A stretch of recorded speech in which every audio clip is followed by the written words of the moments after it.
If your streams or recordings don't sound clean, this video fixes that. These are the best OBS audio settings for streaming and recording in 2026. Let's get into it. First, go to Settings, then Audio. Set your sample rate to 48 kHz. This matches Twitch, YouTube, and most capture cards to help prevent audio issues. Then set your channels to stereo. Now under desktop audio, select your headphones instead of default, so what you hear is what your audience is also hearing. Under mic/auxiliary audio, make sure to set your actual microphone and not default. Using the wrong device is one of the most common mistakes. Once that's set, click apply. Now we're setting up filters. This is where your audio really improves. Right click on your microphone and go to filters. First, we're gonna add noise suppression. If your PC can handle it, use RN noise. It removes background hiss and room noise without killing your voice. If your PC is weaker, SPX works too, but RN noise sounds better. Next, add noise gate. This stops your mic from picking up sound when you're not speaking. Set your close threshold slightly above your background noise. Then set your open threshold just below your normal speaking voice. This keeps things quiet when you're not talking, but natural when you are. Now add a compressor. Compression keeps your voice at a constant volume so it's not too quiet or too loud. Here are some solid starting values. Threshold at -18 dB, ratio 4:1, attack at 10 ms, release at 100 ms, and output gain at +2 dB. In simple terms, compression makes quiet parts loud and loud parts controlled, so your voice stays even and clear. The last filter we'll be adding is limiter.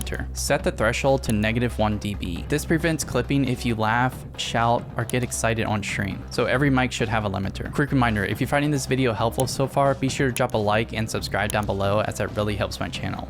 Alright, now let's get back into the video. Now click on the gear icon next to your mic and open Advanced Audio Properties. Make sure your mic is set to monitor off unless you know you need monitoring. Monitoring incorrectly can cause echo or delay. If your audio ever feels out of sync, this is also where you can adjust sync offset. For most people, leaving it at 0 ms is perfect. Finally, before you go live or record, always do a test recording. Talk normally, get loud for a second, and then listen back to it. If nothing clips and your voice sounds consistent, you're good to go. So those are the best OBS audio settings for streaming and recording in 2026. If you want more tips and tricks, be sure to like the video and subscribe down below, and I hope to see you in the next video.